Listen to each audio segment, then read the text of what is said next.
Super Mario 64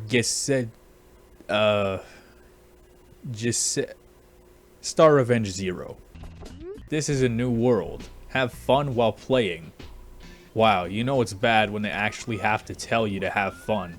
It's like when your mom says have fun at school, even though you both know that you're not going to. But of course, naturally anything that runs on the Mario 64 engine is always at least a little bit fun. But what really sells these things are the levels, as you're well aware by now. The levels in this game aren't overtly terrible, but they pale in comparison to the other Star Revenge games. Which makes sense because this is the zero-th game. Probably my favorite level though is this one.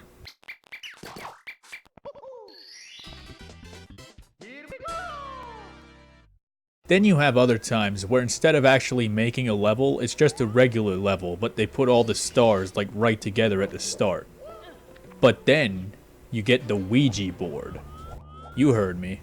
Honestly, I love it when ROM hacks or even games in general do this kind of stuff. When you can tell that whoever made what you're playing clearly enjoyed making it, it almost creates this reaction in your brain which makes you enjoy playing the game more too.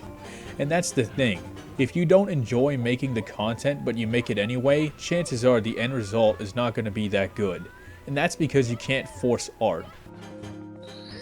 Oh fuck you. I didn't even fall off, man. Like, come on. For all intents and purposes, this game is fine. It's fun, the levels are decent, and that's all I really ask. One nitpick that I have is the frame rate on this level. Yeesh. It's like trying to play the Doom remake on a Voodoo 2. Or a Voodoo 1 for that matter. Then you have Star Revenge 0.5, Unused Levels. This game is made up of levels that didn't make it into earlier hacks, and also others that are based on levels that already existed. Despite the game having the word unfinished in its title, the game actually seems fairly polished in comparison at least to Star Revenge 0. Despite some of the levels being largely based off of previous levels, they're actually pretty solid. They're a substantial enough improvement to make you turn your head. This game is nuts. It's so nuts that you actually get to fight Missing No, everybody's favorite Pokemon. This game is almost like a better version of Star Revenge 0 as far as I can tell. It's great. The only unfortunate thing is that like Star Revenge 0, it's one of the shorter hacks, but other than that, it's solid. Unfortunately, good things never last. Star Revenge 2.5 Remnant of Doom is like a slightly more forgiving version of Night of Doom. And by slightly more forgiving, I mean I managed to get like 2 stars before I ruptured every blood vessel in my brain. This game is not quite as unfair, so to speak, as Night of Doom, at least judging from the first level, but it's fucking tough as nails. Or balls. No, you know what? It's tough as balls made of nails. You know Duke Nukem has balls of steel? Well, even he wouldn't be able to beat this game, unless he melted down his balls and molded them into nails. Right? And here we have Star Revenge 6.5, Wrath of the Dimensional Flower. In this game you play as Luigi as he travels through what appears to be the levels from Luigi's Adventure, but all changed somewhat. Like the golf level being covered in snow or this level being completely flooded with water. Probably one of the trademarks of this game is the very unconventional placement of the stars. Instead of finding them in obvious places like at the top of a mountain or on a faraway platform or something like that, no. You're actually jumping off cliffs to find that they've actually been placed up against walls and stuff like that. It's a little bit weird at first, but at the same time it's actually kinda cool. And if any game needed this kind of change to it, it was probably Luigi's Adventure. When I first played that game, I remember thinking it was a bit sterile at the time. So adding this new angle to it is actually a very welcome change. In terms of difficulty, the stars range from being relatively easy to get to just being completely fucking annoying, like this one.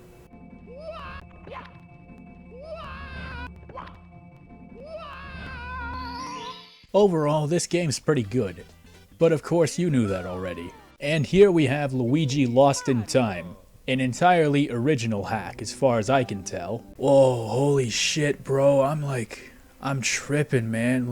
I'm totally freaking out, dude. Wow, bro.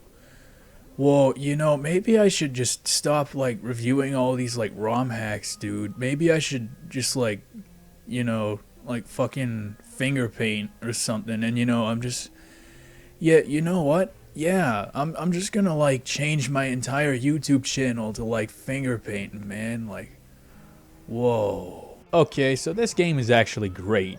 Despite being fairly short, the few levels that it does have are awesome and entirely original as far as I can tell. Also, as I think I adequately expressed like a second ago, the art direction with this one is a bit more trippy than usual. As such, I'm obliged to make a shitty joke about mushrooms in the Mario universe being drugs or whatever. So like, yeah man, those mushrooms that Mario eats, they're totally drugs, you guys. This is also an entirely original joke also, by the way. Nobody else ever said it before. Kedowser's Return. Now that's an exotic name right there.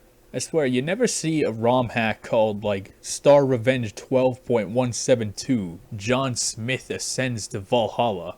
That'd be interesting. So this is basically a reimagining of Star Revenge 7.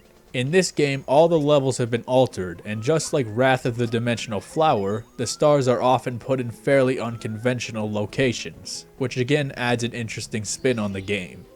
And of course, just like Star Revenge 7, Mario's mobility is limited in the beginning, with some of his basic moves missing.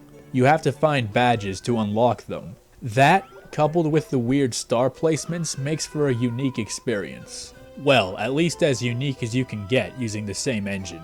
But probably my favorite thing about this game is that when you have full health, the health meter just says MLG. Honestly, that's just the best. I'm just picturing going to the pharmacy or whatever and trying one of those DIY blood pressure machines, and like if you're in a healthy range it just says MLG, but if it's not it's just like get good. This game can get pretty tough to say the least. It's not like Night of Doom or even Remnant of Doom, but it's more close in difficulty maybe to Star Revenge 1. It'll keep you on your toes, that's for damn sure, but you better watch those toes or you're fucked. Probably one of my favorite levels is the Deadly Cave, but that's mostly because it uses Metal Gear music.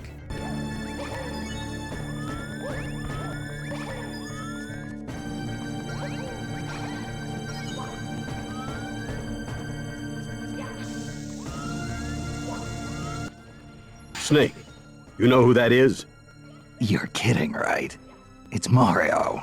Well, with all that out of the way, I think that's all the games. At least I'm pretty sure I got them all. It's not like he's gonna make another one anyway.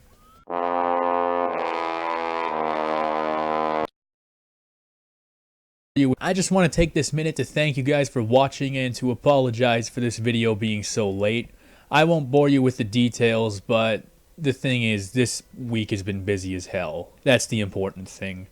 Hopefully I'll get back into the swing of things by Christmas, but I guess we'll see.